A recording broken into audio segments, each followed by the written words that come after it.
They are two of the darkest figures in world history.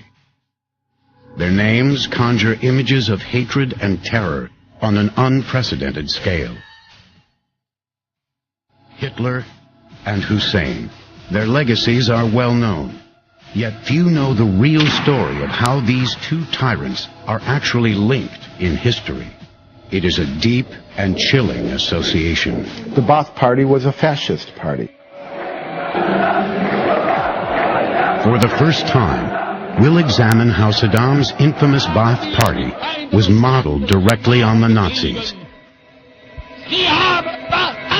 How key figures in what would become the Ba'ath Party established an alliance with Adolf Hitler and Nazi Germany during World War II. And how a leading Arab would even become the founder of SS units, charged with inflicting a reign of terror and bloodshed on thousands in Europe. Saddam and the Third Reich, next on the History Channel.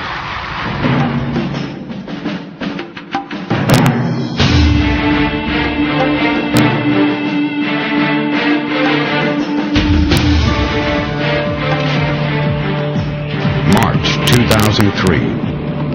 American and Allied forces storm into Iraq.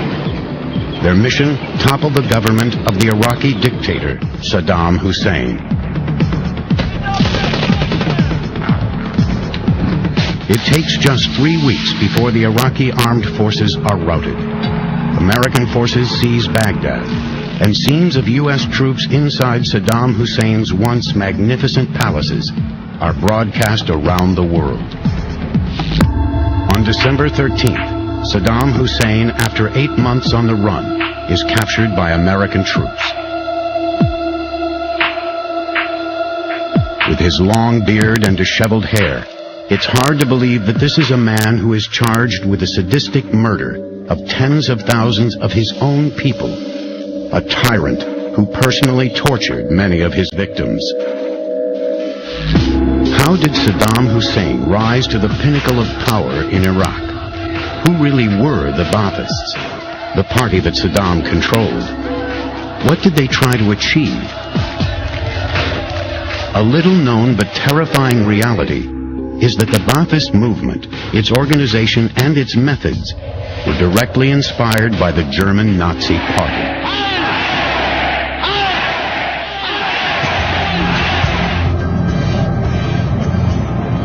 The story of Saddam Hussein, the Nazi Party, and the Ba'ath Party begins nearly 2,000 miles from Iraq.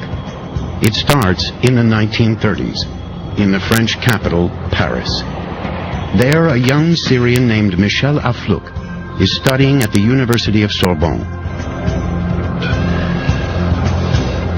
Aflaq will later go on to found and lead the Ba'ath Party and become one of the most important influences in the life of Saddam Hussein.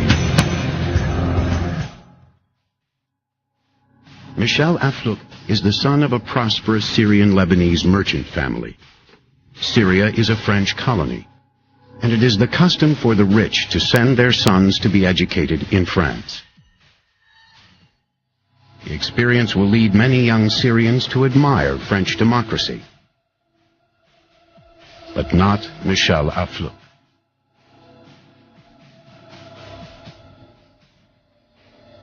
The kind of parliamentary democracy that the French had brought to Syria and Lebanon was largely a sham. So there were a lot of young people in Lebanon and Syria who saw parliamentary democracy as it was practiced there as completely bogus. Europe in the 1930s is a hotbed of revolutionary politics. The continent is ravaged by mass unemployment and is fertile ground for extremist ideologies. In Germany, the Nazi Party has come to power.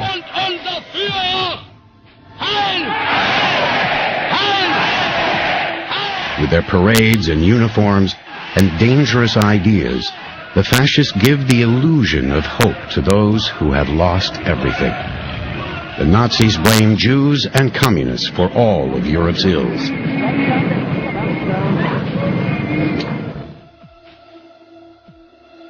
But for Michel Aflaq, the Nazi Party has an instant appeal. Hitler promises that Germany will correct the unjust legacy of the First World War.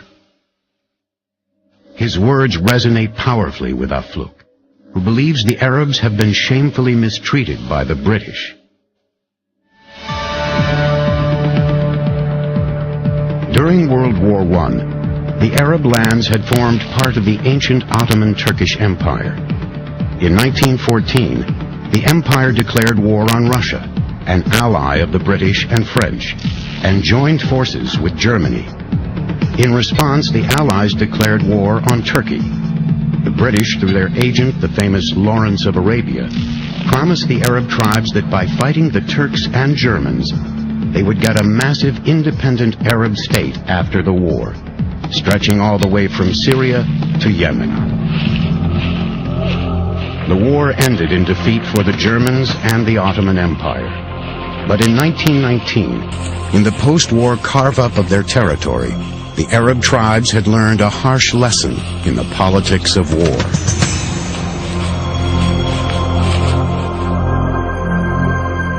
As the defeated Turkish Empire is broken up, the British get control of Palestine, Jordan, and Iraq, while the French take Syria.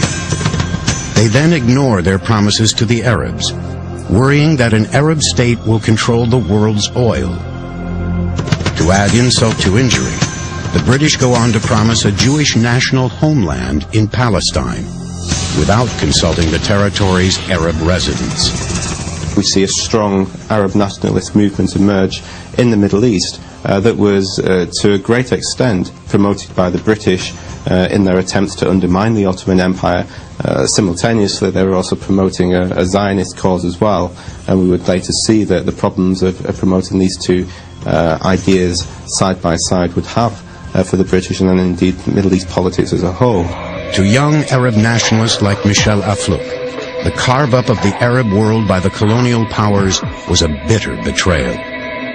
Now, almost 2 decades later, Afluk believes that the Arab peoples can still achieve independence, but only if they unite. As his political model, Afluk looks to one man, Adolf Hitler. Afluk returns to Syria and with like-minded companions begins what he calls study circles, holding countless meetings all over the country. Afluk and his associates slowly begin to build what they call the Ba'ath movement. Ba'ath is the Arabic word for resurrection.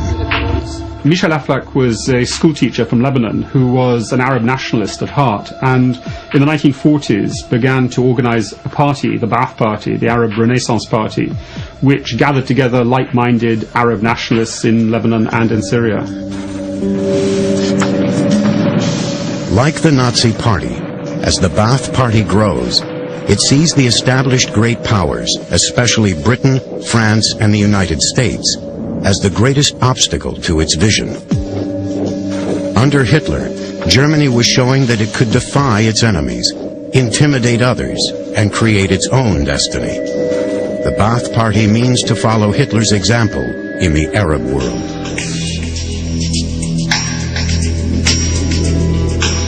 To Michel Aflaq, the overriding aim of the Ba'ath Party is to unite all the Arab peoples, from Morocco and across the entire North African coast, to modern-day Palestine, Iraq, Iran, and beyond. The Ba'ath Party will rule over the whole vast territory, creating a single, powerful fatherland. The Ba'ath Party was focused mainly on nationalistic issues, to unify or create the Arab nation. They believed that the Arab world should form one nation state, and therefore all the boundaries set up by the British and the French in the 1920s should be dismantled, and there should be one large Arab state. By the mid-1930s, the Nazi Party inspires Arab nationalist groups all over the Middle East. In Egypt, the Young Egypt movement holds mass rallies and torchlight processions, imitating the Nazis. And in Syria, a movement that will later merge with the Ba'ath Party even adopts the Nazi swastika as its emblem. A uniting theme between the in the Nazi Party and many radical Arab nationalists is a vehement hatred of Jews. So there was a transport of ideas and structures of authoritarian, basically totalitarian structures and ideas from Germany to the Middle East, especially to Syria and Iraq. The Ba'ath Party was a fascist party. It was an Arab fascist party, one of many Arab fascist parties. There were, of course, Nazi-style parties throughout the Middle East, Nazi allied policies, and the Ba'ath carried the flame.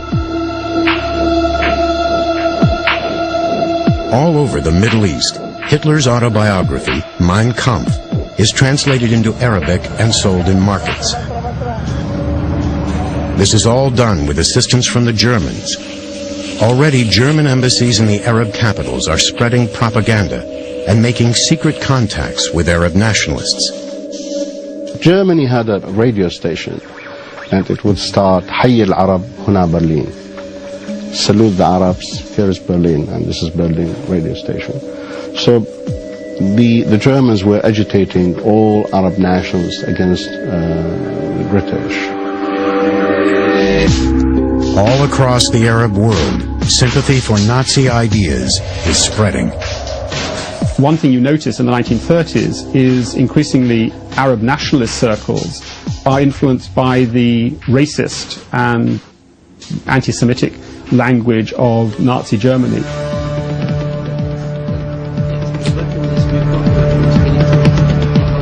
By the late 1930s, the Ba'ath movement is still in its infancy, and its founder, Michel Aflaq, is barely known to the wider Arab public. But in the years to come, the party will grow into an organized, ruthless machine, one that will give Saddam Hussein an iron grip on Iraq. It will also form a savage secret police whose massive military power will enable Saddam to threaten the stability of the whole Middle East, while brutally putting down all dissent.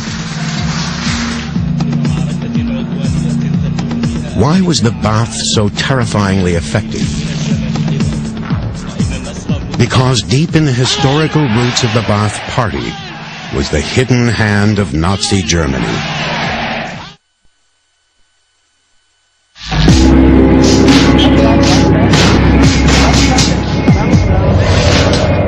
(1936) Germany.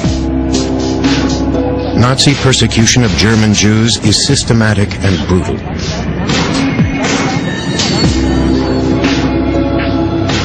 In charge of the campaign of racial purification is the chief of the SS, Heinrich Himmler. But few now know that Himmler is also paying close attention to events in the Middle East. Already, since Hitler's rise to power in 1933, 174,000 Jews have fled Nazi Germany and Eastern Europe for the safety of British-controlled Palestine. Now, Himmler begins to toy with the idea of forcing the rest of Germany's Jews to follow, a massed, forced exodus. The first policy was to force the Jews out of Germany and as such to their own homeland, which was Palestine. He intended later to surround Palestine and destroy them there in one convenient container. But for Himmler and his boss, Adolf Hitler, there is another reason for expanding their influence in the Middle East, especially Palestine. There, Arab nationalists bitterly opposed to the influx of Jews launch a series of uprisings against the British authorities. The uprising would reverberate back to Berlin. The Palestinian issue had a major impact. We had the 1936 revolt by the Arab Palestinians against what they saw as Jewish incursions.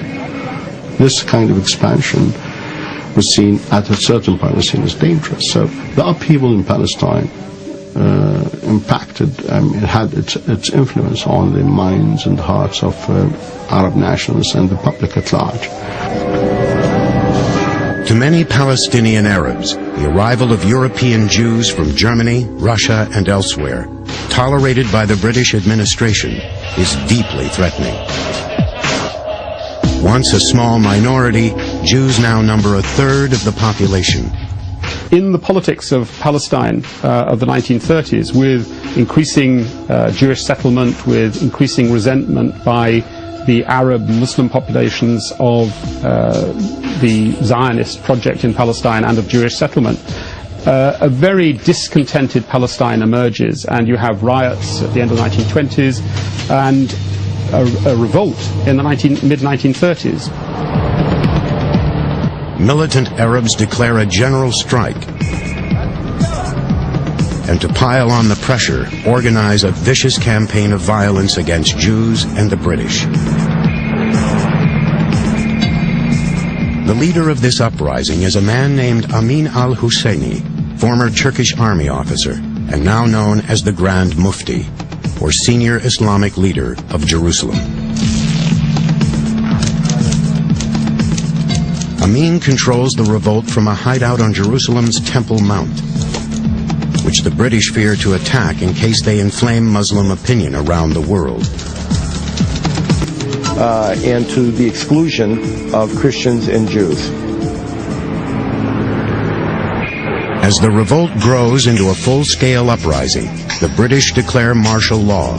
The entire country is put in lockdown.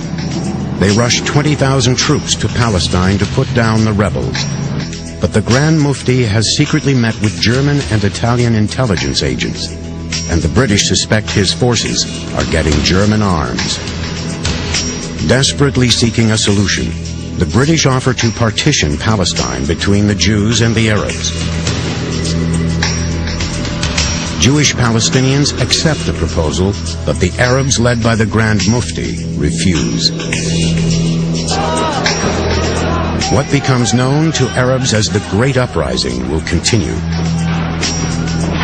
It will cost the lives of more than 5,000 Arabs, 400 Jews, and 200 British before it's all over. 15,000 people are wounded.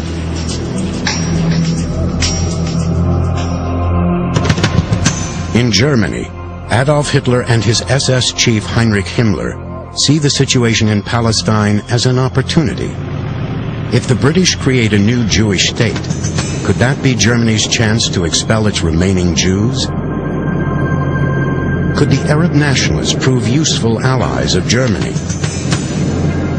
To find out, Heinrich Himmler sends a trusted emissary on a secret mission to the Middle East. Adolf Eichmann was one of the leading organizers of the extermination of Jews. He was the head of a related department in the security service. He visited himself Palestine and Egypt in 1937, looking for allies and partners and establishing networks. In Cairo, Eichmann meets a journalist, a member of the Grand Mufti's inner circle. One day the world will know Eichmann as a mass murderer. But now, in November 1937, he is sounding out anti-British Arabs.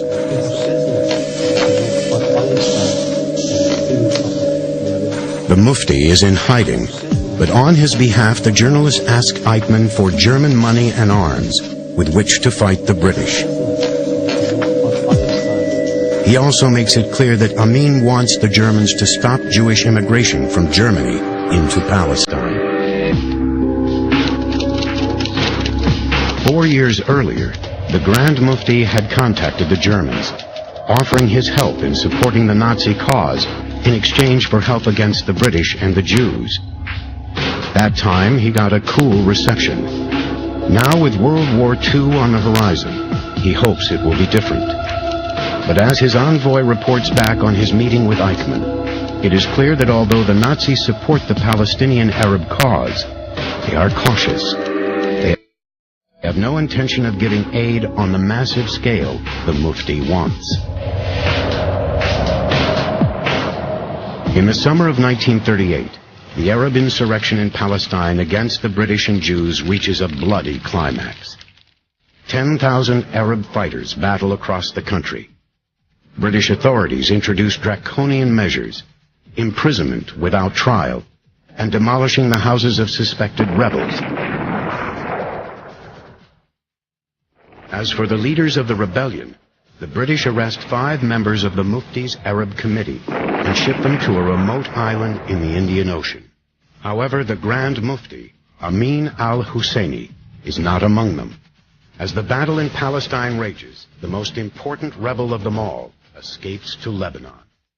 That revolt pinned the British down in the period 1936 to 38 in quite a severe way, in the sense that the British found themselves faced by an insurrection across different parts of Palestine, had to use increasing military force to stamp it out. They did eventually defeat it militarily, and of course they dismissed the Mufti of Jerusalem, Haj Amin Husseini, from his post, and he fled into exile.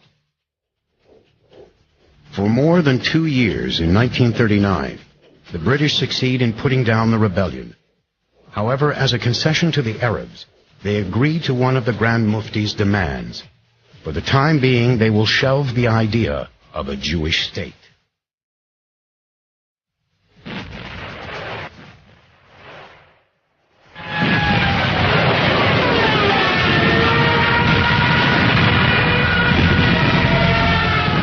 While the Palestinian uprising is coming to an end, events in Europe take a dramatic turn.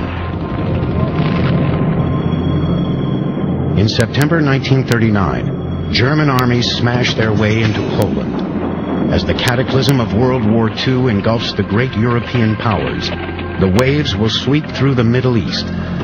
There they will spark an extraordinary chain of events that leads directly to the rise of Saddam Hussein.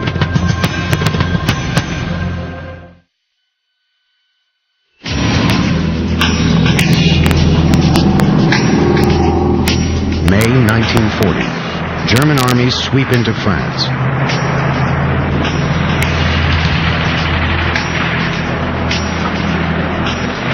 France, a great European power with the largest military machine in Europe, is laid low in weeks. With the defeat of France, French colonies around the world, in Asia, Africa, and the Middle East, are left in political limbo. What will happen now? Will France keep its colonies, or will Germany take over? France, of course, has surrendered to Germany. It set up Vichy France, which is effectively a collaborationist regime with Nazi Germany. And the colonies of much of the French Empire, including the mandated territories of Syria and Lebanon, fall under Vichy France. So they become effectively part of the Axis orbit. In the French territory of Syria, Michel Aflaq, a former teacher and now leader of the Ba'ath movement, senses a historic opportunity. With the French weakened, dreams of an independent Arab Syria may soon be a reality.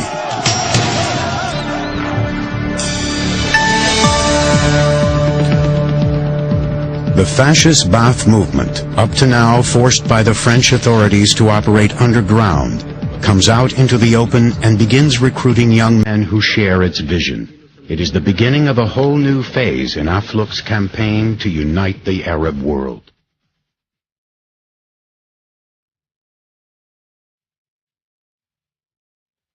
While Aflaq plans revolution in Syria, his contemporary, the Grand Mufti, Amin al-Husseini, arrives in Iraq. Here he will open the next front in his fight against the British. Iraq was created by the British after World War I, out of 3 separate and warring provinces of the old Turkish Empire: Mosul, Baghdad, and Basra. Iraq's borders were drawn by the British civil servant, archaeologist, and Arabic scholar Gertrude Bell, working closely with Lawrence of Arabia. In 1921, at a conference in Cairo attended by Winston Churchill, Iraq was given limited independence. To mark the occasion, Lawrence, Gertrude Bell, and Winston Churchill posed for a photograph mounted on camels. A treaty was entered into with the new government of Iraq to ensure that major air bases were retained in the country. together with the right to move troops through, should the need occur, to reinforce effectively other parts of the British Empire at that time. Throughout the 1920s and 30s, the British military protected Iraq's oil, which was exploited by a British oil company. As for the Iraqi royal family, with its boy king, many Iraqis began to see them as puppet rulers created by the British. They feel their country's independence is bogus and bitterly resent the British presence. It is fertile ground for the anti-British agitation of the Grand Mufti.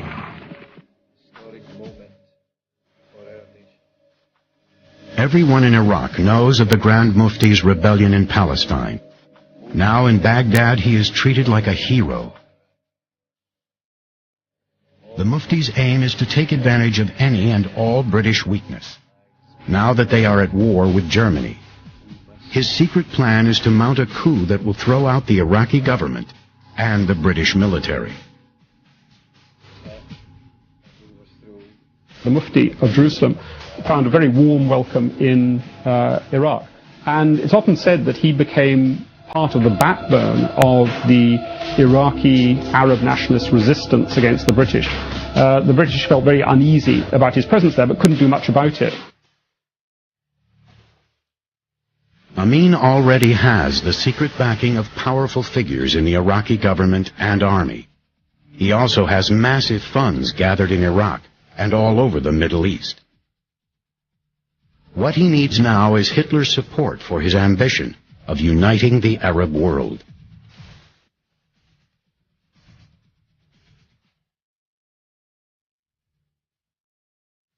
In the fall of 1940, the Mufti sends his German-speaking private secretary on a secret mission to Berlin. There, the secretary meets the Nazi foreign minister, Joachim von Ribbentrop. The Grand Mufti wants von Ribbentrop to give German backing to his ultimate goal of a united Arab nation. He also demands a free hand in dealing with the Jewish populations of Palestine and the other Arab states. In return, the Mufti promises that Germany and Italy will have full access to Iraqi oil once the British are thrown out. Although von Ribbentrop is eager to work the Arabs against the British, Hitler is uncertain. He has long since agreed with his ally Mussolini that the Middle East is Italy's sphere of interest, and Italy is already fighting the British in North Africa. In Hitler's eyes, the Arabs are Mussolini's business. The Grand Mufti is bitterly disappointed.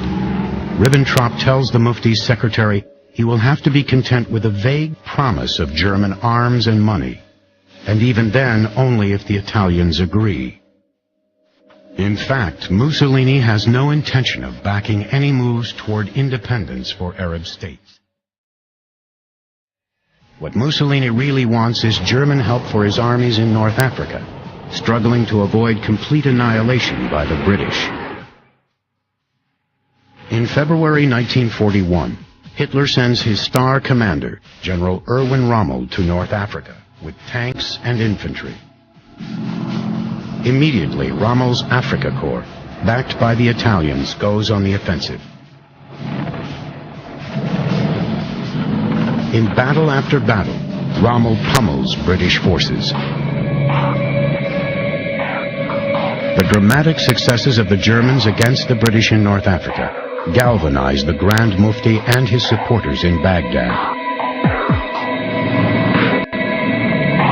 Rommel's victories are the chance they have been waiting for.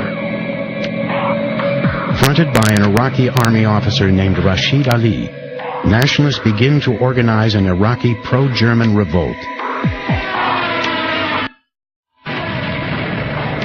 If they can inflict a defeat on the British in Iraq, they might tip the balance in favor of a major German victory in the Middle East. The pro-Axis coup of 1941 was an effort to oust British influence from Iraq, which of course was Allied influence, destroyed the British military bases in Iraq, and turned the oil over to the Nazis. Had Rashid Ali's government succeeded in moving the British out of Iraq in 1941, the situation would have completely destabilized, I think, the British position in the Middle East.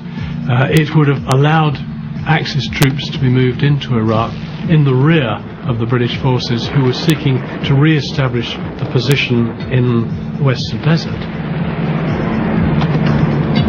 For decades to come, the Iraqi revolt of April 1941 will be an inspiration to Arab nationalists everywhere, most of all to the future dictator of Iraq.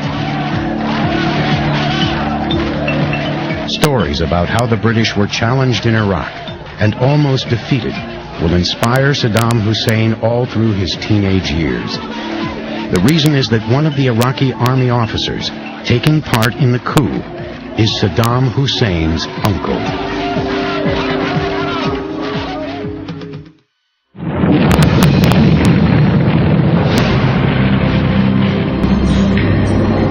In early April 1941, the British in the Middle East face annihilation. The tanks of the brilliant German General Erwin Rommel, the Desert Fox, have leveled British forces and now threaten to punch through its last defenses and pour into Egypt. Rommel's Africa Corps arrives in Italian-controlled Libya on February 12, 1941. Beginning in Tripoli, the panzers pursue the retreating British, and on April 15th reach the Egyptian border.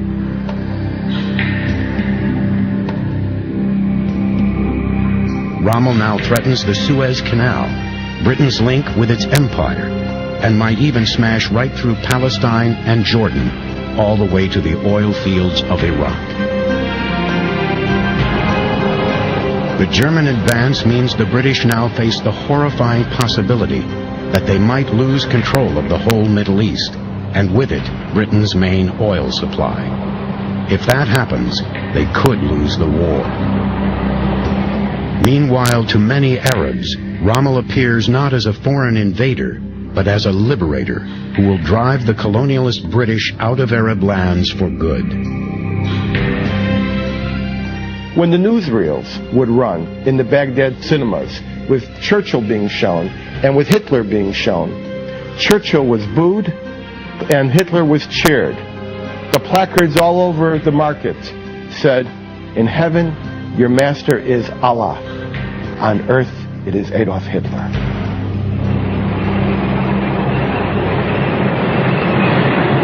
As Rommel's panzers threaten the whole British position in the Middle East, in Iraq the British suddenly face a totally unexpected attack.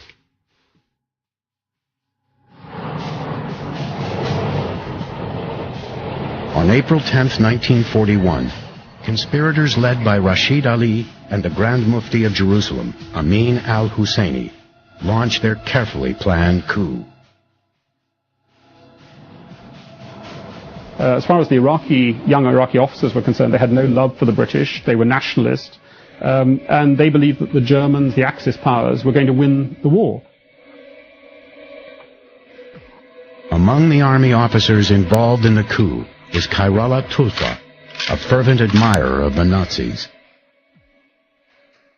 For Tulfa, this is the most important moment of his life. In the years to come, Tulfa will recount his experiences again and again to his favorite nephew, the future dictator of Iraq, Saddam Hussein.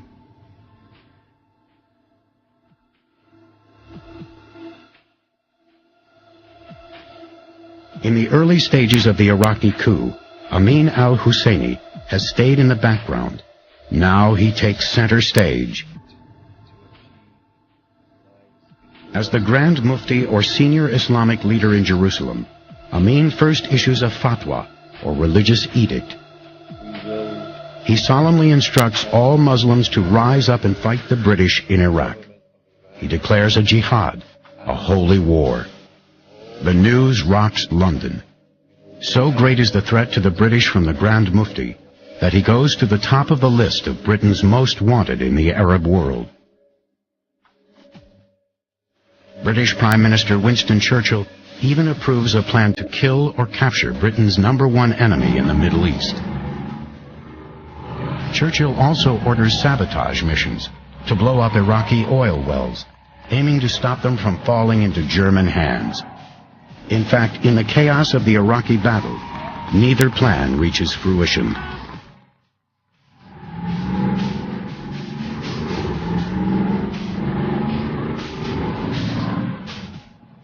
The Grand Mufti has long ago promised the Germans that Iraqi oil will be theirs. With Rommel's offensive in full swing, it looks like the Mufti might soon deliver that prize that Germany needs the most.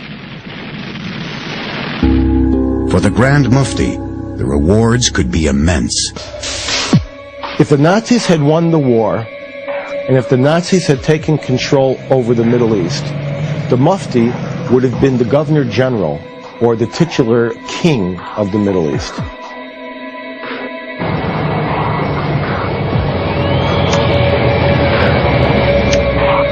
In Iraq, the British and their tribal allies are hopelessly outnumbered by the well-equipped Iraqi army.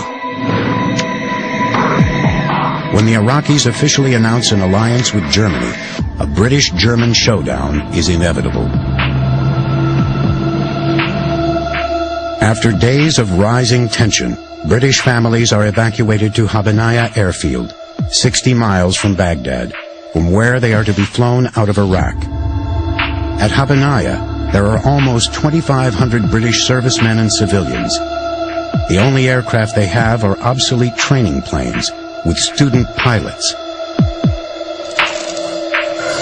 Around the base are massed 5,000 Iraqi troops with heavy artillery. The Iraqis refuse to let anyone in or out. Well, initially the British capabilities were very limited because they only had training aircraft which included a few elderly fighters at Habanaya. The British know they need to take decisive action to save the base at Habanaya and the British presence in Iraq. They decide to attack without warning. For the British, it is a race against time. If the Iraqis can persuade the Germans to send combat aircraft to join the battle, it will be all over for the British in Iraq.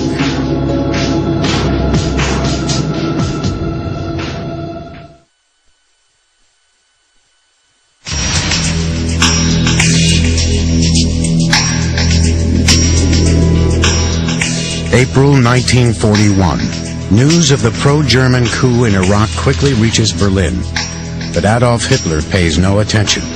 He is preoccupied with his plan to invade the Soviet Union, the greatest risk of his career.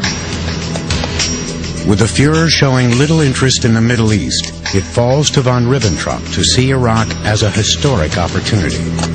He orders an immediate study of the ways in which Germany can help the Iraqis. One thing is clear. Any help will have to be sent by air. Eventually, von Ribbentrop gets Hitler's permission to supply the Iraqis with money and arms. But what Amin al-Husseini and the Iraqis want most from the Germans at this crucial point is not weaponry or even money, but air support from the Luftwaffe. The British are about to go on the offensive at the Habanaya Air Base, 60 miles outside of Baghdad. Time is everything. The British acted remarkably quickly. They ceased flying training at Habanaya and formed all the training aircraft there, together with the instructors and the most promising of the pupil pilots, into an air striking force.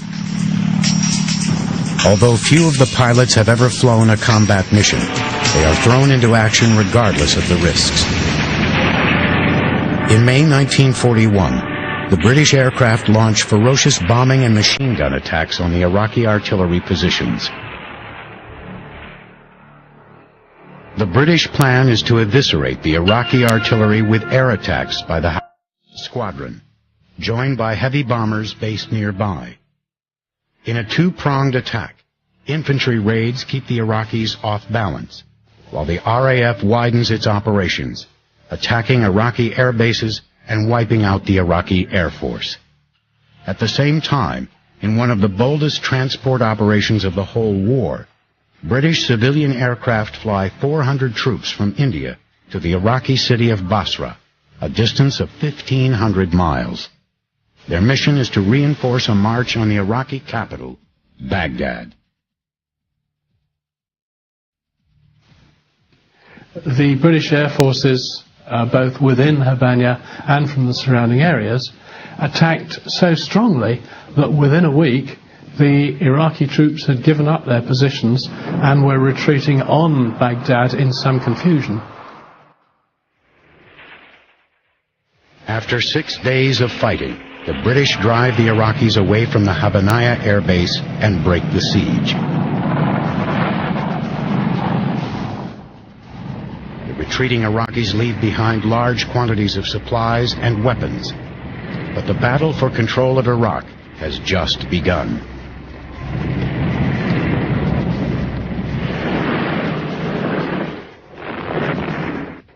Reinforced by their captured artillery, the British march on the Iraqi city of Fallujah. But by now, the Grand Mufti and the Iraqi leaders are at last getting help from the Germans.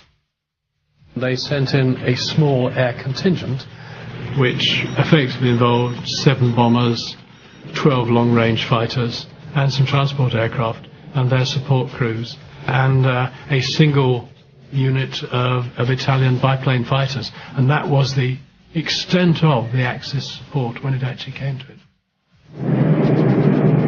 Although the Germans fly a large number of missions bombing and machine gunning British columns and the Habanaya airfield, the attacks achieve little.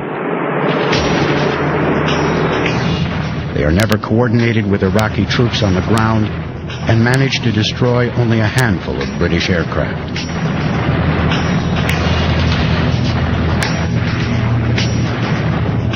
In spite of German airstrikes, the British fly in reinforcements to the base and prepare to launch an attack on Baghdad. British aircraft attack the German bases at Mosul, Kirkuk, and Rashid, destroying 20 aircraft. After capturing Fallujah, the British launch a determined attack on the Iraqi capital. It's over before it starts. On May 31st, 1941, the Iraqis sue for peace. The defeat of the uprising by the British is a major disaster for the Iraqis. All over the Arab world, the news is greeted with dismay. The British will keep Iraqi oil and their strategic bases, but they have inflicted a humiliation on the Iraqis and the Arab world that will reverberate down the years. One of the Iraqi army officers captured by the British is Khairallah Tulfa, the uncle and foster father of Saddam Hussein. The British reinvaded and reoccupied Iraq, overthrew the government of Rashid Ali al-Gailani, chased out and hunted down many of the conspiratorial young army officers, and then instigated a major purge of the Iraqi army officer corps. And Saddam Hussein's uncle, Khairallah Tulfa, was one of the victims of that purge in the sense that he was dismissed from the armed forces and thereafter lived a rather embittered life. In later years, Saddam Hussein will hear again and again the story of his uncle's imprisonment, his harsh treatment, and the disastrous failure of Iraq's uprising against the imperialist British enemy. Although the British defeat the pro-Nazi coup in Iraq, and Rommel's campaign to capture the Middle East ends in disaster at the Battle of El Alamein, the alliance between the Grand Mufti Amin al-Husseini and Nazi Germany is far from over. He escapes from Iraq to Berlin. If the British and the Jews can't be defeated in the Middle East, the Grand Mufti means to ensure they are defeated in Europe. When the coup d'etat failed in 1941, the Mufti could not stay in Baghdad. Had he stayed, he would have been arrested. So he went to Berlin. He was there like a statesman. In Berlin, the Mufti will soon prove his value. Before the war is over, he will create his own Muslim SS units, launching a reign of terror whose atrocities will become a byword for cruelty and barbarism.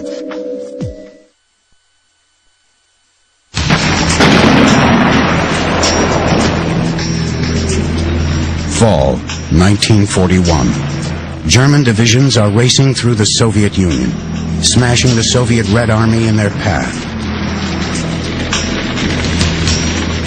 In the wake of their advance, SS Einsatzgruppen, or Special Operations Units, ruthlessly round up and kill communists and Jews. The Nazi final solution is gathering a frightful momentum. On November 20th, just 3 months after Hitler invades the Soviet Union, the Grand Mufti Amin al-Husseini is in Berlin, safe from British pursuit. He is welcomed to the Nazi capital by the German Foreign Minister, von Ribbentrop.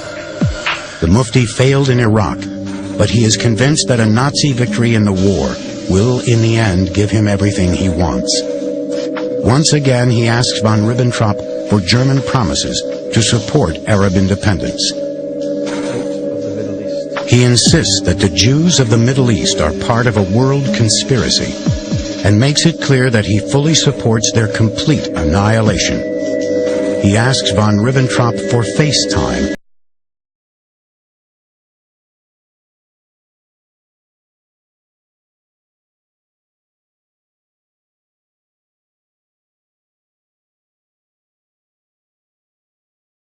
And Mufti wanted Hitler to promise an Arab national state in the Middle East, in the ancient lands of Islam. And that's exactly what Hitler was willing to offer them, either quietly or openly, depending upon the nature of the context. 8 days after he is greeted in Berlin by von Ribbentrop, the Grand Mufti has his long sought-after meeting with Adolf Hitler. Hitler explained to him that he would ask every people in the Middle East to deal with their Jews and to solve the Jewish problem. And it was clear what he meant. He meant to organize another Holocaust in the Middle East. With Hitler's blessing, the Grand Mufti is introduced to the chief of the SS, Heinrich Himmler. Himmler, his subordinate Adolf Eichmann, and al-Husseini become close friends. Himmler gives the Mufti the rank of Gruppenführer in the SS, the equivalent of general, and gives Amin and his followers a generous monthly allowance to set up an Arab bureau in Berlin. The Mufti was everywhere in Germany during World War II. He was parading up and down the street. He was making official visits. He was making embassy visits. He was on Radio Berlin nightly. Himmler puts the Mufti in charge of all Arabic broadcasting from Berlin. Over the airwaves, al-Husseini repeatedly calls for another Arab uprising against the British. He also rails against the Jews, inciting Arabs to, quote, kill the Jews wherever you find them. In all of his speeches afterwards, he would always explain there are three big enemies: the British, the Americans, and the Jews. He would depict America as the big enemy of the Arabs. The Mufti hated Jews. He hated Zionism. His goal was to destroy the Jews, kill them, before they were allowed to immigrate. In 1943, the Grand Mufti learns of plans by Hungary, Romania, and Bulgaria, countries allied to Germany, to let thousands of Jews leave for the safety of Palestine. Through his influence with Himmler and von Ribbentrop, the Mufti immediately has the programs cancelled. Among the planned emigrants are 4,000 children. Their fate in Nazi-controlled Europe is almost certain death.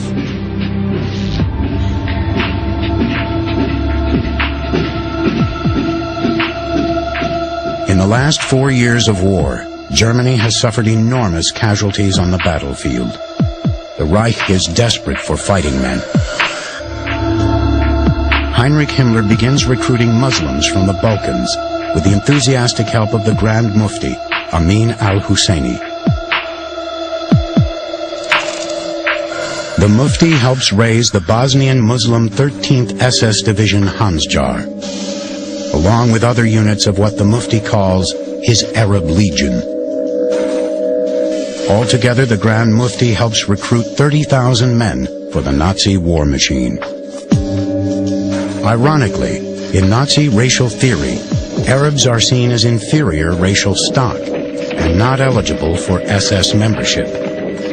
Himmler treats foreign SS units with contempt as second-class citizens. But after an extensive physical exam for the Mufti, he makes an exception. For this, he has Hitler's approval. The personal physician of the Grand Mufti evaluated the Grand Mufti, and he said he is not an Arab. He's a Caucasian, almost an Aryan. So we can expect that he will be a really reliable ally for us. The SS Division Hansjar is deployed hunting down underground resistors in Yugoslavia and acts as an internal security force in Hungary. The division is responsible for a series of atrocities against partisans and Jews. In April 1945, as Allied troops fight their way through Germany in the last battles of the war in Europe, the story of the Mufti's Muslim regiments takes one final twist. As the cataclysmic battle for Berlin rages around Hitler's bunker, among the Nazi troops making their last suicidal stand are 100 men of the Mufti's Arab Legion.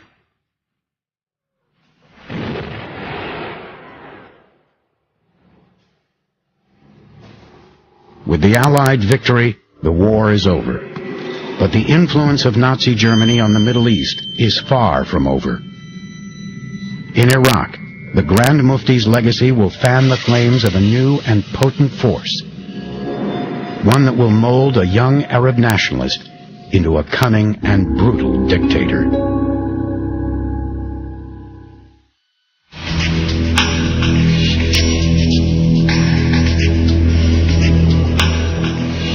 After the war in Europe ends, in 1945, the Allies set up the Nuremberg war crimes trials to bring to justice the perpetrators of wartime atrocities. One by one, the surviving senior Nazis are convicted of crimes against humanity. The Grand Mufti, Amin al-Husseini, is denounced for war crimes committed by his Bosnian SS squads in Yugoslavia. But he will never sit in a Nuremberg dock. And the reason? Oil.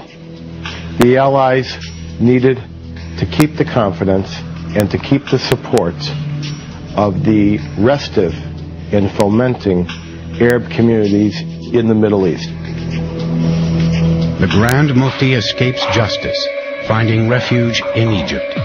There he resumes his activities and goes on to become one of the most influential leaders in the Arab world for the next 20 years.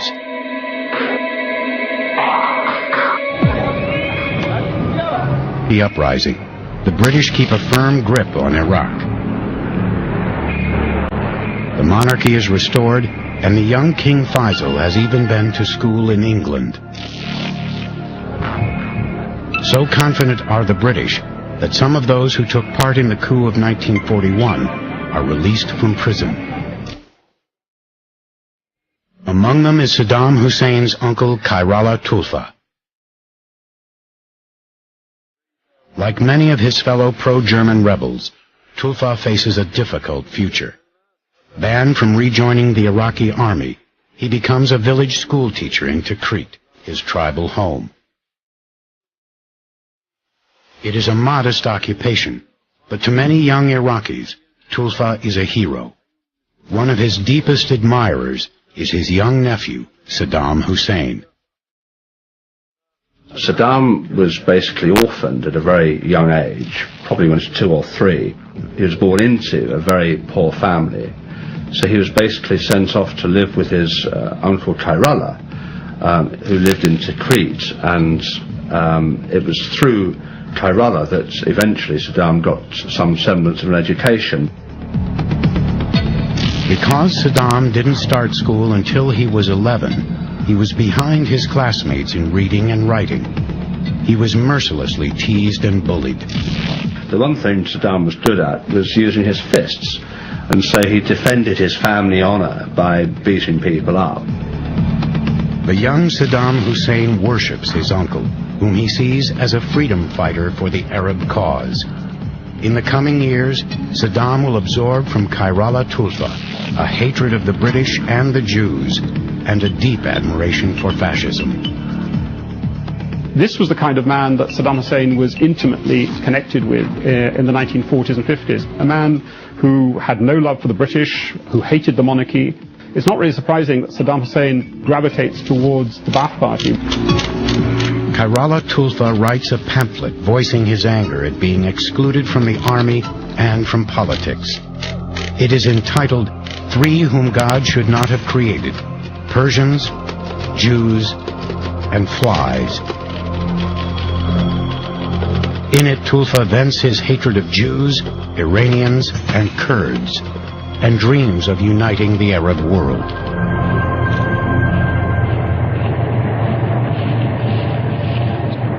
In the aftermath of the war, the situation in the Middle East is changing fast.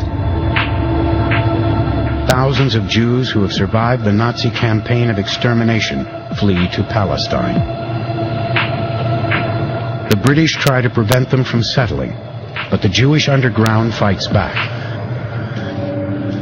The Jewish resistance group Irgun blows up the King David Hotel in Jerusalem, the main British headquarters.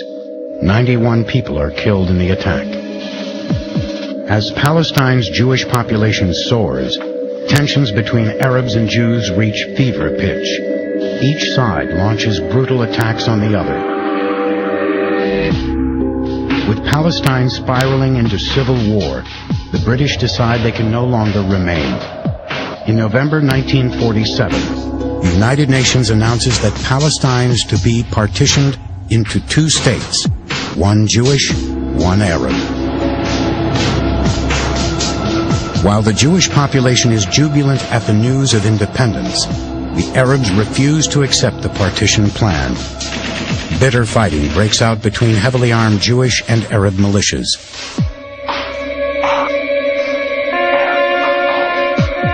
As the British pull out their military forces as part of the UN agreement, troops from Egypt, Syria, Jordan, and Iraq stream into Palestine to snuff out the new state of Israel.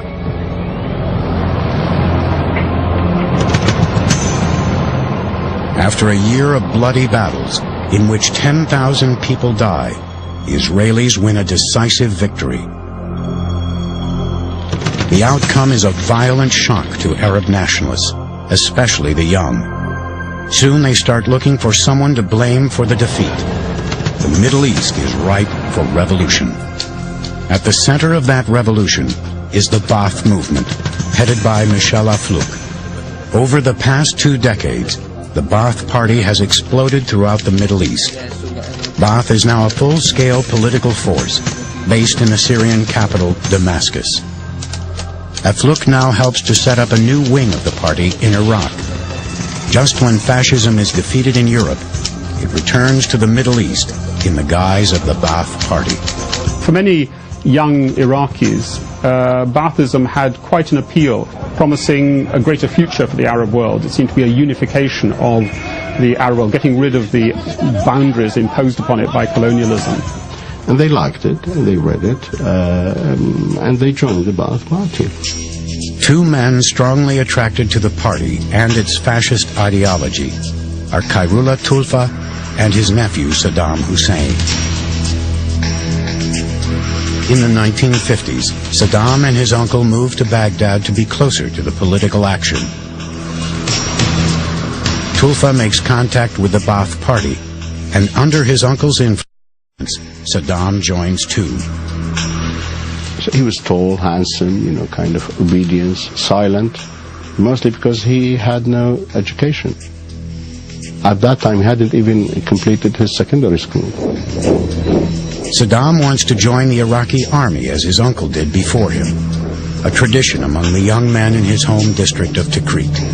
But his ambitions are thwarted.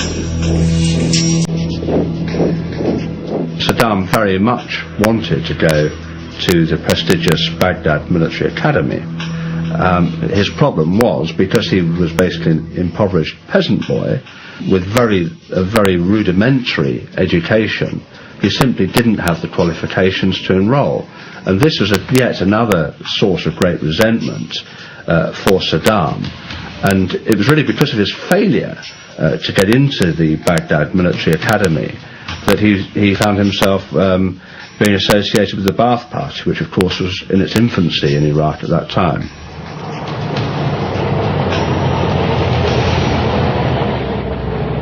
Less than 5 years after the Iraqi branch of the Ba'ath Party is founded, it makes its first grab for power. An alliance of army officers, Baathists, and communists plot to overthrow the pro-British monarchy of King Faisal.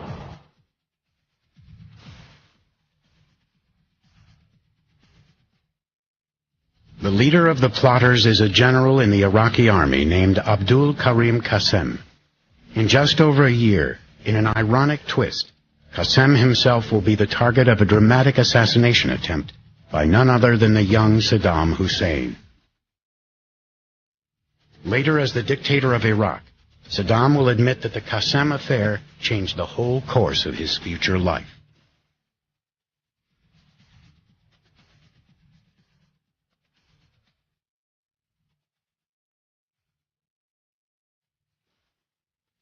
Baghdad, July 14th, 1958.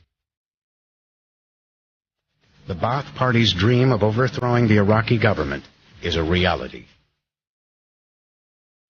The army rebels storm the royal palace and massacre King Faisal II, along with his wife and children.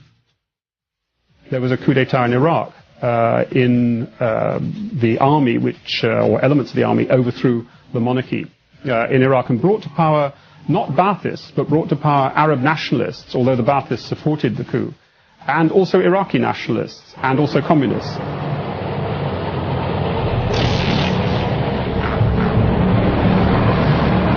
With the end of the pro-British regime, army officers who took part in the ill-fated pro-German rebellion against the British back in 1941 are applauded as Iraqi patriots. Men who had been imprisoned or exiled are now rewarded, especially those who had joined the Ba'ath Party. One of them is Saddam Hussein's uncle, Khairallah Tulfa. Tulfa is given public recognition at last.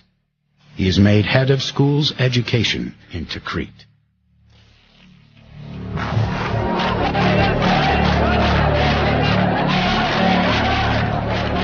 Although members of the Ba'ath Party are appointed to the new Iraqi government, the regime is now dominated by the pro-Soviet Iraqi Communist Party, the largest in the Arab world.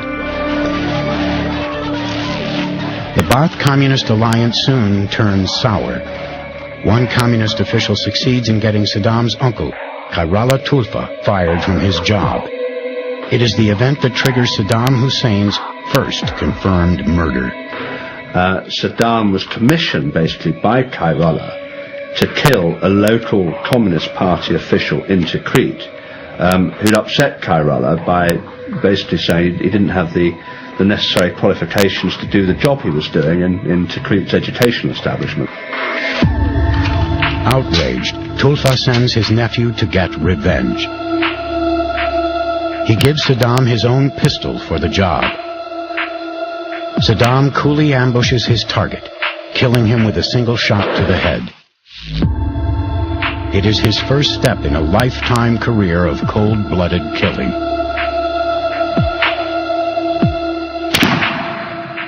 I'm told, by the way, that his murder of the Communist Party official was very efficient. So, at a very early age, he had the hallmark of an executioner.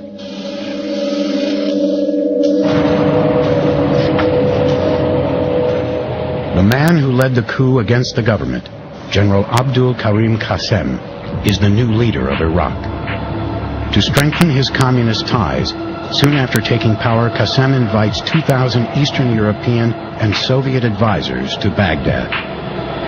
Qasem's friendship with the Soviets raises intense suspicion in Washington. The Cold War is dividing the world into two armed camps, one dominated by the Soviet Union and the other by the United States. Many inside Iraq and outside now see Qasem as a threat to the West. If one could say that there was one thing the Baathists at that stage hated more than the colonialists, it was the communists. As the left-leaning regime of Abdul Karim Qasem emerges in Iraq after 1958, the Baath begins to organize conspiratorially inside the armed forces and elsewhere. To the Baathists, Qasem's ties with the communists are bad enough, but he now also rejects their policy of uniting the Arab world. Within a year of coming to power with the help of the Baath Party, the very same Baathist leaders plot to kill Qasem. Saddam Hussein is selected to be part of a 5-man squad assigned to carry out the hit. One of the reasons Saddam was recruited to the Baath Party in the late 1950s is the Baath Party in Baghdad was made up of middle-class intellectuals. The Baath Party desperately needed muscle, and that is why Kairala said that Saddam should join the Baath Party, recommended him to join the Baath Party, because he was good with his fists, he was a killer, and he was somebody that they could get out on the streets of Baghdad and get their message across. And that is really the origins of Saddam's association with the Baath Party. It was not ideological, it was physical. The attempt to assassinate General Qasem is launched on October 7, 1959. Saddam's job is to provide covering fire for the other assassins, but the attack turns into a bloody fiasco. Saddam is caught in the crossfire and wounded in the leg by one of his fellow assassins. In the attack, General Qasem is badly hurt, but lives. His driver is killed, along with one of the would-be assassins. Saddam runs for his life and goes into hiding.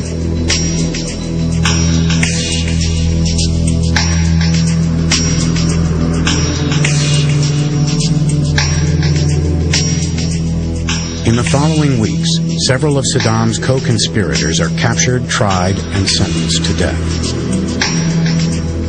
Saddam is sentenced to death in his absence, but succeeds in getting out of Iraq, first to Syria, then to Egypt. It will be almost 4 years before Saddam can return to Baghdad, years during which he makes some powerful and influential allies. Among them is none other than the legendary founder and leading light of the Baath Party, Michel Aflaq. Like most of the Baath Party leadership based in Syria, Michel Aflaq is a theoretician and an intellectual.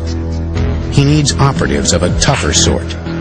He sees in the young and ruthless Saddam a potential strongman of immense promise, a thug to do the dirty work.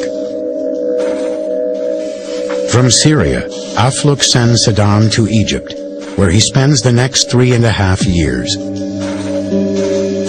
There, Saddam lives in an expensive district of Cairo and enrolls at Cairo University to study law.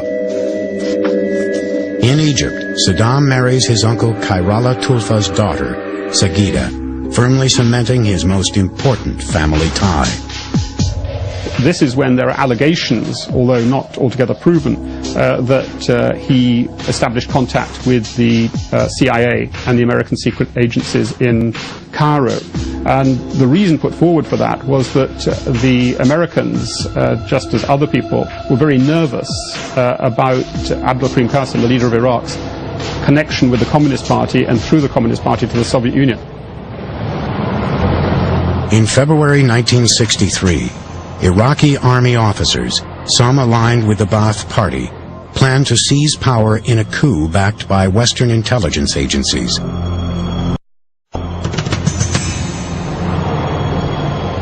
The coup will transform Saddam Hussein from low-level enforcer to rising star in the treacherous hierarchy of the Ba'ath Party.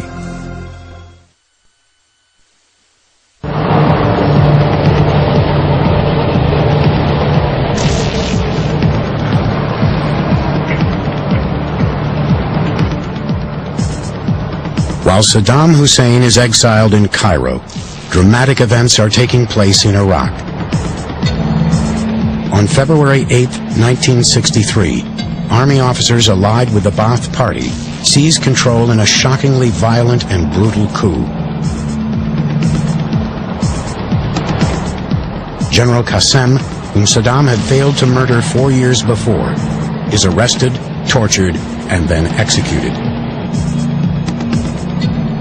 In 1963, there's a coup d'etat which kills Abdul-Karim Qasim and brings a Ba'ath Party regime to power. And that's when Michel Aflaq thinks that the Ba'ath Party in Iraq will begin to develop as he believes it should develop, but it doesn't. One of the leaders of the coup is a man named Ahmed Hassan al-Bakur, a senior army officer. Bakur, a dedicated Ba'athist, is a tribal cousin of Saddam Hussein and close to Saddam's uncle, Khairallah Tufa. While the coup is underway, Saddam Hussein is still in Cairo, but he hurries back to Iraq. When Saddam gets back to Baghdad, his reputation as a loyal and unscrupulous party man, capable of extreme violence, immediately gets him a job as head of the secret party intelligence organization. His first job is to organize a roundup of the Iraqi Communist Party and anyone suspected of being a left-wing sympathizer. Hundreds, possibly thousands of people are seized, tortured, and murdered. Saddam even personally kills some of the victims.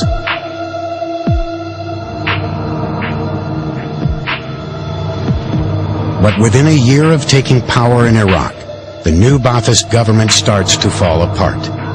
The military is suspicious of the civilians, and while some Ba'athists want to unify Iraq and Syria, others are fiercely opposed. So there were rifts within the military cliques of the Ba'ath Party, there were rifts within the party itself, and so bad was it that at one point they call in Michel Aflaq and the National Command, as it was called, of the Ba'ath Party to sort things out. And the Syrians come and say what needs to be done. From Syria, Michel Aflaq goes to Iraq to make peace between the rival elements of the Iraqi Ba'ath Party. While in Baghdad, he uses his influence to get Saddam promoted to high rank in the movement. Saddam is made a member of the Ba'ath Regional Command, the committee that takes all the major executive and policy decisions for the Iraqi party.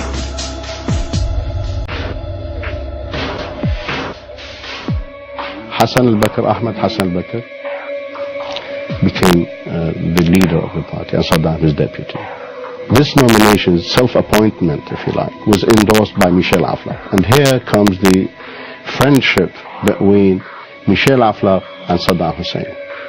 And all those who opposed the appointment of Saddam Hussein, even those who stayed in the party with Saddam Hussein, were later either executed or killed one way or another.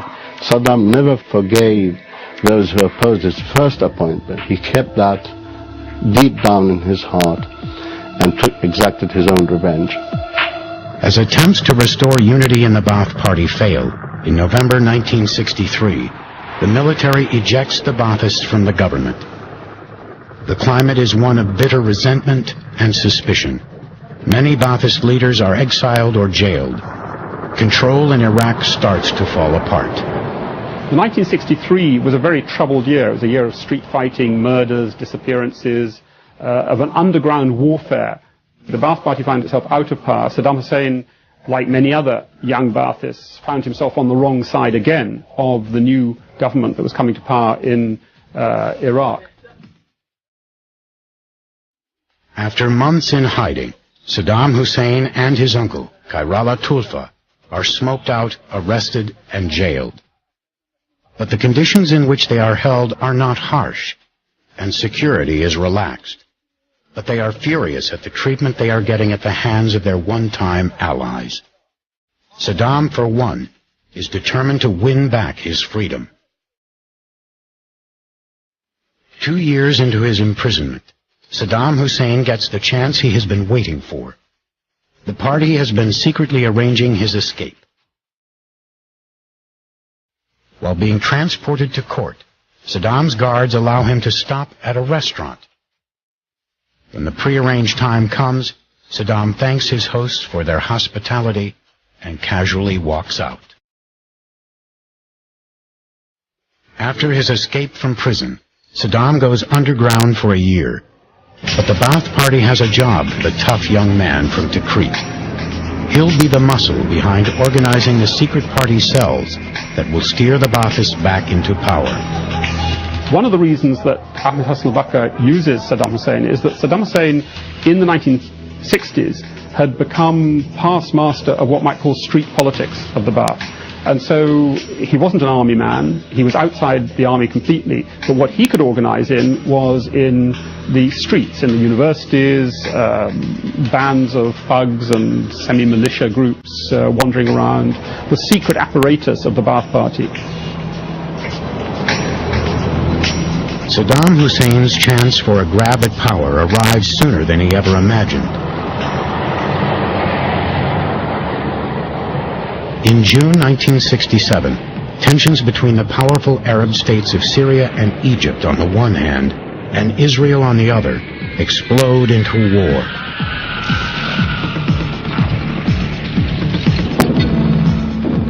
In days, the Arabs are decisively beaten. The shockwaves of the defeat spread across a humiliated Arab world. In Iraq, angry army officers mount yet another coup against the government. Hassan al-Bakr, Saddam's cousin from Tikrit, is made president. But the real power behind the throne in the new regime will be Saddam Hussein. The Ba'ath Party created a committee called Maktab al-Alaqat al-Amma, that's Public Relations Committee, which does not indicate its real function. It was in charge of the security service, of the intelligence service, military service, and Saddam volunteered to take that position actually. Saddam is made deputy chairman of the Revolutionary Command Council and head of the regime's internal security service. Now Hussein, one of the most thuggish and brutal members of the Ba'ath Party, is given the power of life and death. His first act is to order a roundup of leading members of other political parties. Saddam calls it the correction movement. Thousands are thrown into concentration camps, tortured, and killed. In the 3 years after the Ba'ath Party takes control in Iraq, Saddam Hussein, the number 2 man, works round the clock to seize every ounce of power for himself. Hussein becomes chief of a string of government departments: the Peasants Department, the Oil Committee, and the Workers' Union. He also handles relations with the Kurdish minority and the Arab states. Working 18-hour days, Saddam becomes the master of a well-oiled machine.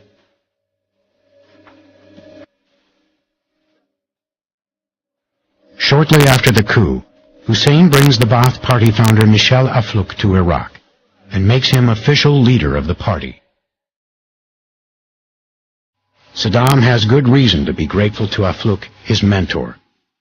In the Ba'ath Party, with its Nazi-like organization of strict discipline and hierarchy, secret police and informers, Aflaq has created the perfect instrument for a leader whose only wish is to become the unchallenged tyrant of Iraq and the whole Arab world. Saddam Hussein, the future dictator, is Michel Aflaq's creation. Of all Aflaq's protégés, only Saddam possesses the ruthlessness to claw his way to power.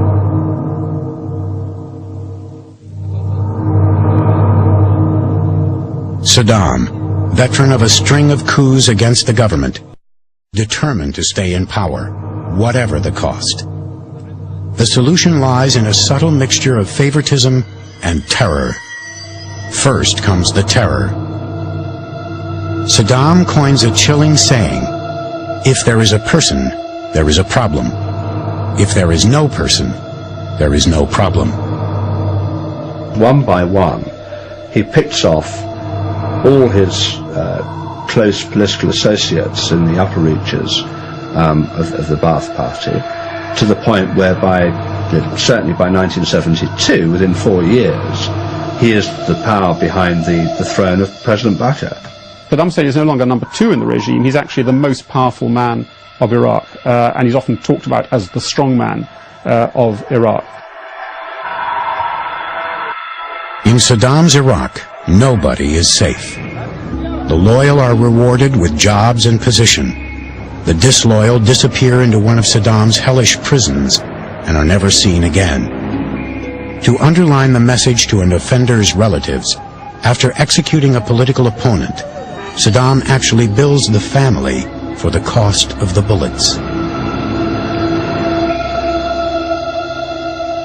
After 11 years of playing junior partner to Hassan al-Bakr, Saddam decides it is time to take his rightful place as ruler of Iraq. Al-Bakr, his cousin, is quietly pushed aside. He will die mysteriously 3 months later. Saddam Hussein is sworn in as President of Iraq on July 17, 1979. Now the dictator who ardently studied Mein Kampf as a young man is ready to put his learning and his family's dark legacy to the test.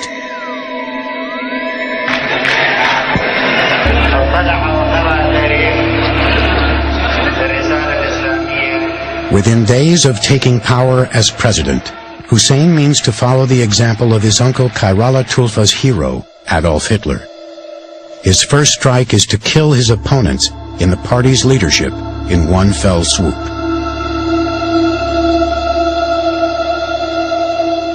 But Saddam can send out his terrifying message in a way that Hitler could never do. He will videotape the whole terrifying event as a lesson and a warning.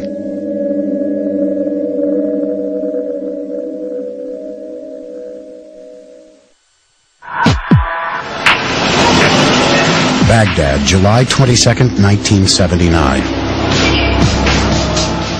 5 days after Saddam Hussein is inaugurated as President of Iraq, he summons a meeting of all the top Iraqi Ba'ath Party officials from around the country. They all thought rather innocently that they were coming to Baghdad simply to proclaim the new leader of the Ba'ath Party and the new President of Iraq. But once the meeting got underway, Saddam completely turned the tables and turned it into a sort of Stalin-esque putsch. With video cameras set up to record the entire event, Saddam accuses 60 party leaders of being part of a massive plot to overthrow him. The atmosphere in the hall is electric. One by one, the accused men, stunned and terrified, are led away by security guards. As Saddam ruefully wipes a tear from his eye, other party members stand and proclaim their devotion to Iraq's new dictator. Over the following days, the accused are tortured and shot. Saddam personally executes some of the victims. He also forces the surviving leaders to shoot some of the victims themselves.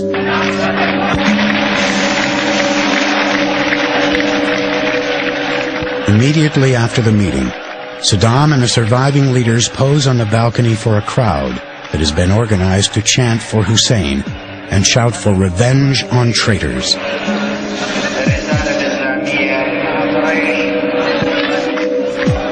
Even though Saddam by now has countless mortal enemies, he is confident he will survive any attempts they might make to do to him what he has done to them.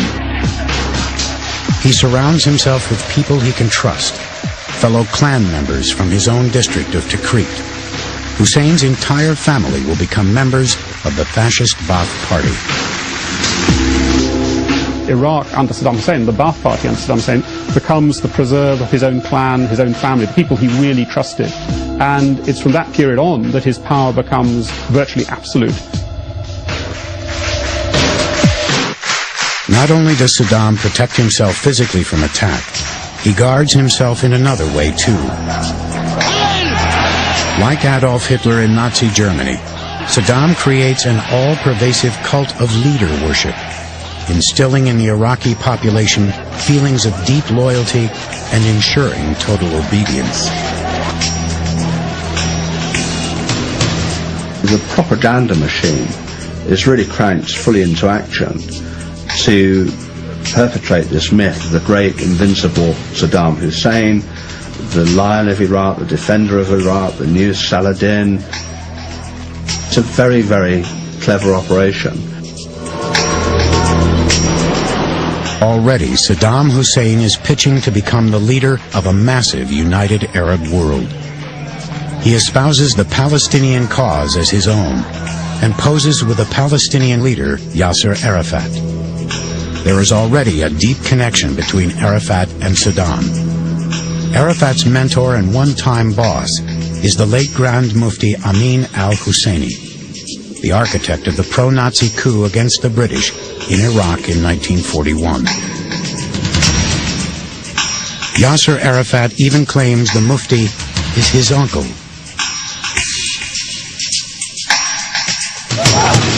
But Saddam knows that purging his enemies in the party and unleashing his secret police on the Iraqi people is not enough to keep him in power. Like Adolf Hitler, Hussein believes that the best way to preserve his power is to go to war. Anyone who opposes him is now an enemy of Iraq and a traitor, and must be annihilated. Iraqi forces invade Iran on September 22, 1980.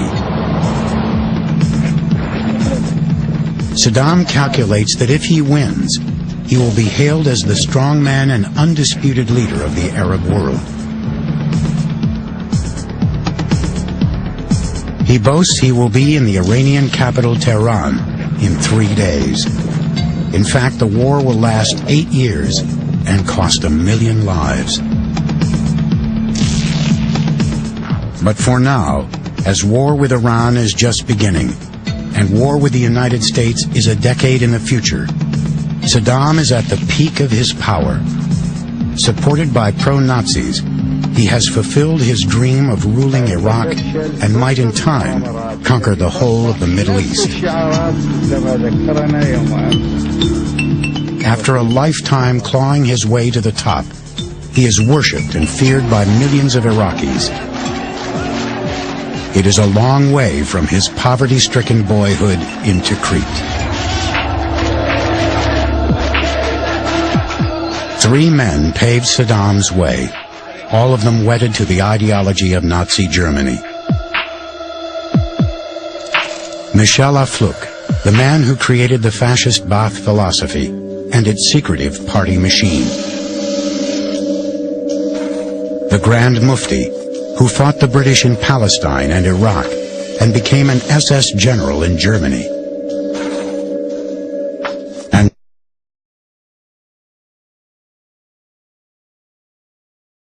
ever more paranoid and unpredictable, blaming those around him for his own mistakes.